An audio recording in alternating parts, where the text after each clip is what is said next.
Chase Blue Hockey with a blue futon. If I am here, that means you're getting another movie review out of the box. And this movie review is, looks like, feels like double. Smokin Aces, 2-movie collection. So with this, I watched the first one. What do I remember about it? I remember it being a very violent all-star cast, directed by Berg. No, Joe Carnahan, my bad. But I remember liking it, having a fun time with it. Fun story, that's what I remember about it. Let me go rewatch Smokin Aces and I'll let you know what I think.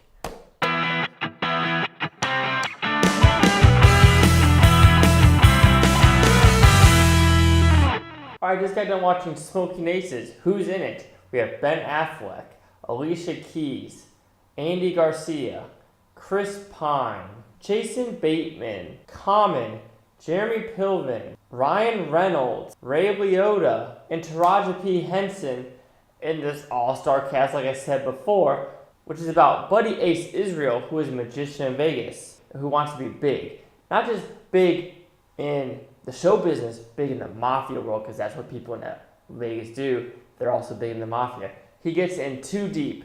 He is now an informant for the FBI.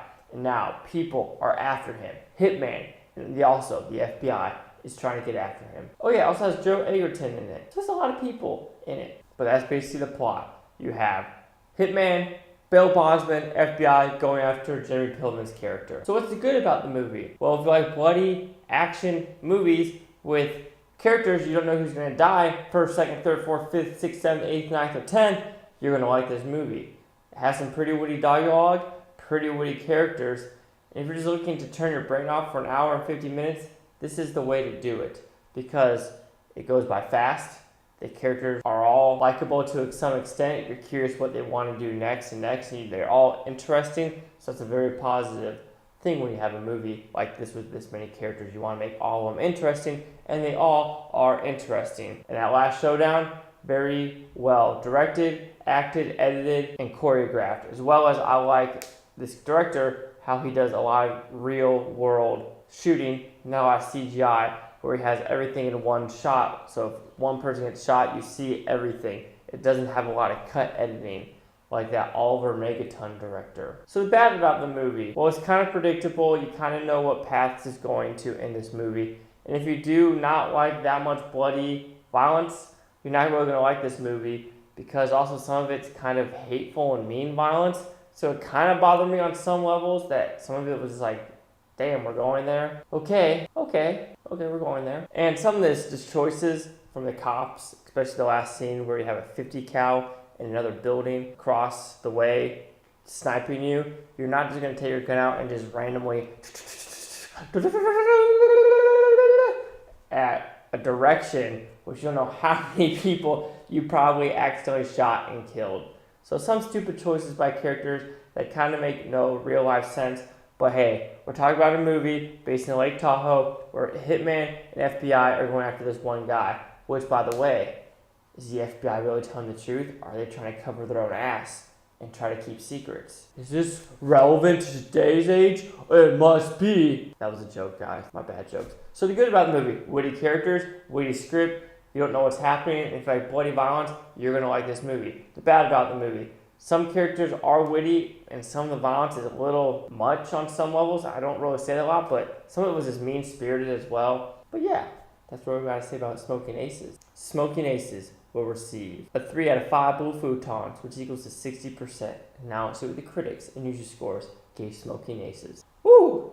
Critics, it gave it a 30%. Audience score, a 62%, and here's the critic consensus. A violent mess of a movie, Smokin Aces has some Quentin Tarantino style, but not much of his wit or humor. This movie also made $57 million on a $17 million budget, so I kind of call that a success in my opinion. Did it feel like a Quentin Tarantino movie? No, not really. If it was a Quentin Tarantino movie, you would have 17 minutes of dialogue of Quentin Tarantino hearing himself talk to Quentin Tarantino. So you didn't really have that in this movie. The wit and humor, there is one scene with Chris Pine and Ben Affleck that is kind of funny, so I can see that. But other than that, the wit and humor, I enjoyed the wit. The humor, I didn't think it was really that much humor in this movie. But hey, that's just me. So overall, a very decent movie. I would recommend watching it. It kind of holds up after a decade. So do you agree with the critics' 30%? My 60% are the user score 62%. This is Chase Geiger with Blue Futon. Like, comment, subscribe. Let me know what you think of this Blue Futon Utopia. You Blue Futonians, thank you for watching it and have a great day. There's going to be a lot of cut editing in this one because there's something smelling weird in the air here. So I'm sorry if it looks weird or this is just a weird review. If you stuck with it, good job for you. But hey, moral of the story with this movie, don't do bad stuff with the mafia. Don't become a hitman because you probably will die. Don't shoot across the way in hotels in Las Vegas or Lake Tahoe because bad stuff happens. Bring up the past. And is the FBI lying to us? I don't know. Because this movie's gotta be relevant today, alright?